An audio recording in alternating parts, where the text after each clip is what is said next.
Gopalapatnam police station పరిధిలోని కొత్తపాలెంలో ఆదివారం అర్ధరాత్రి కొంతమంది ఆకతాయిలు 4 యువకులపై కత్తితో దాడికి పాల్పడిన ఘటన చోటు చేసుకుంది.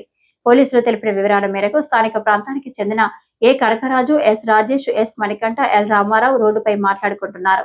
ఈలోగా అదే ప్రాంతానికి చెందిన సూర్య మరో యువకుడితో గొడవకు దిగాడు. దీన్ని అడ్డుకున్న ఆ 4 యువకులు అడ్డుకున్నారు. ఇందులో సూర్య స్నేహితులు సురేంద్ర, అక్షయ్, లిఖిత్, సతీష్ గొడవలో కలుగజేసుకుని ఈ ఘాతుకానికి పాల్పడ్డారు. సురేంద్ర చాకుతో అడ్డుకున్న ఆ 4గురిపై దాడికి పాల్పడ్డాడు. దీంతో 4 యువకులకు తీవ్ర గాయాలయ్యాయి. స్థానికుల సహాయంతో వారిని ప్రైవేట్ ఆసుపత్రికి తరలించారు. వీరిలో 2 యువకుల పరిస్థితి విషమంగా ఉన్నట్టు సమాచారం. బాధితులు ఇచ్చిన ఫిర్యాదు మేరకు సోమవారం ఉదయం ఘటనా స్థలానికి చేరుకున్న పోలీసులు దర్యాప్తు చేస్తున్నారు.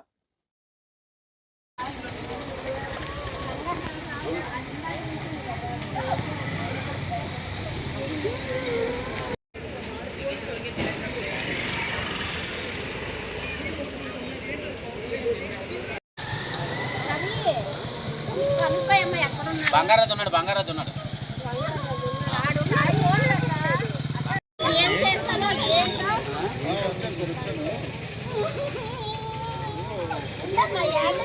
ఏ టైంలో తెలియలేదు కదా, తెలియదు అసలు.